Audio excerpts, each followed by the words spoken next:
In October 2002, Youth United for Change students led School District CEO Paul Vallis on a tour of Kensington High School and asked him for a new building. By December 2002, Vallis announced there would be a new building for Kensington. Students were excited about winning their campaign for a new building, but were not satisfied with just a shiny new building.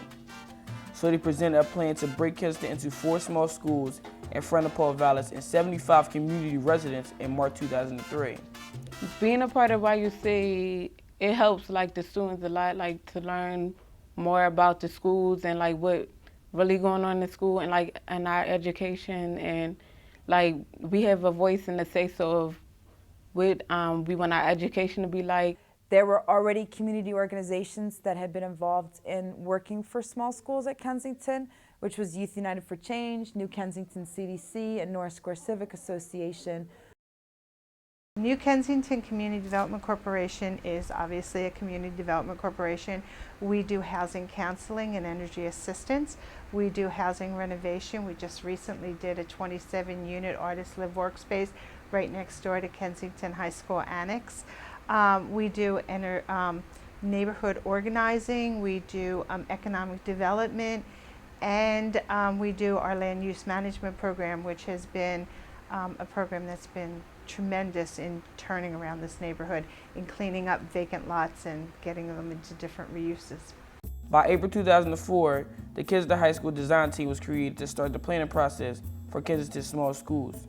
Members of the design team felt it was important to extend the planning process to include more community and school members.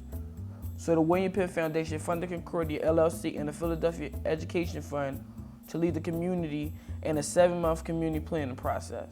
We had been working to broaden the planning process and wanted it to be more democratic and have more voices at the table. Concordia came at a time where we had been pushing the district to get a bigger planning process, and so they just kind of took it, which was good.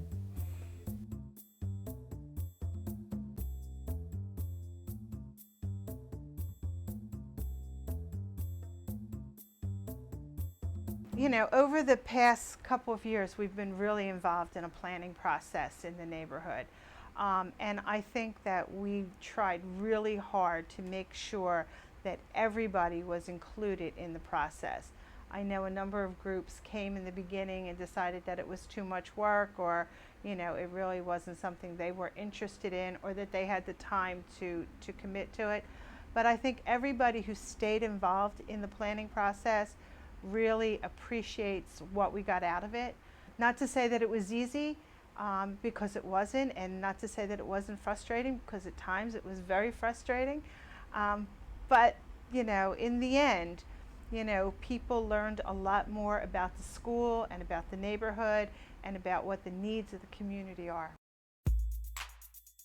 Over the course of the planning process, more than 140 community members joined the discussion, devoting many hours in researching potential solutions and strategies.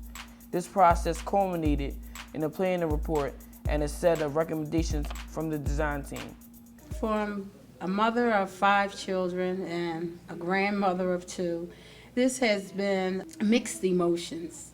It's been a wonderful experience in the learning and the participation, but it's been hard. Something inside of me told me to just keep going to the meetings and don't give up, because it's not all about just my children, it's about all the children. It's like a lot of community members, they got kids, and I think they should see, you know, what their kids go through every day in school. I think they should be more involved, because in my school we got this,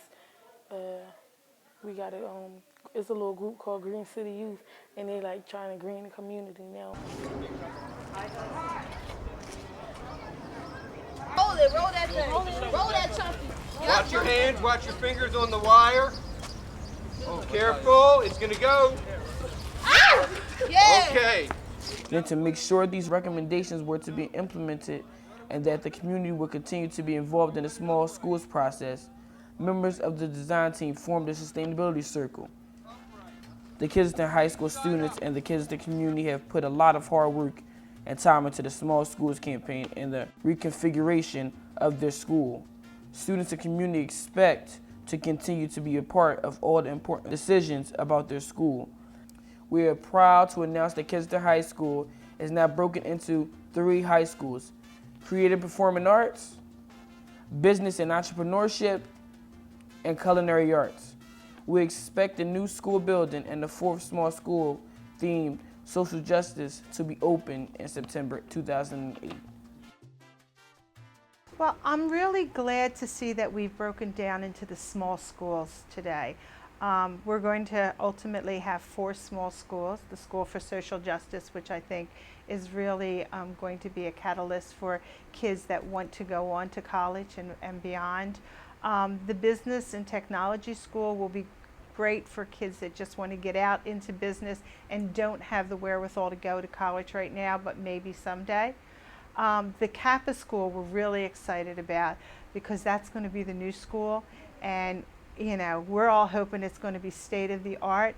And with all of the artists that we're trying to get into the neighborhood, and with the other work that we're doing and the work we're doing on Frankfurt Avenue, you know, we're really looking forward to the Kappa School because we believe that we're going to be able to make a lot of connections and do a lot of collaboration around that school.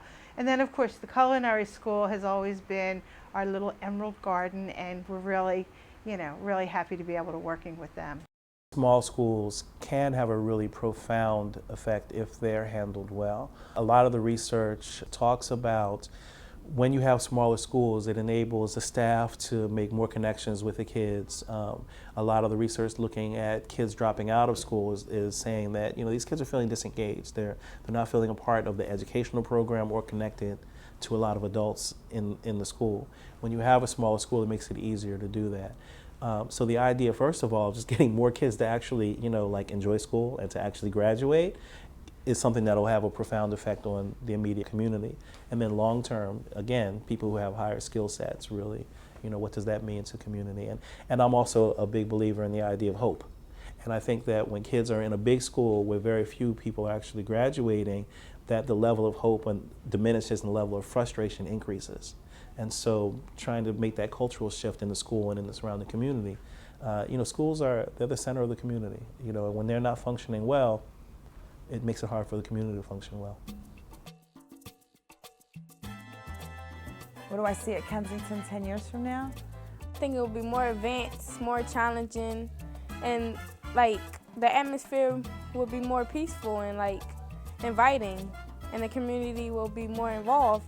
Kids are going to college and they're achieving, and they're proud to be there. It'll be a dream school. Like if I was to be still in school 10 years from now, it would be the school that I wanted, because we don't got no library, so I can't say like after school I'm gonna go to the library and I'm gonna finish my project because there's not a library there. Parents aren't walking around the neighborhood going, where can I send my kid other than Kensington? But they're actually knocking down Kensington's door because Kensington is a school that they want to send their kids to.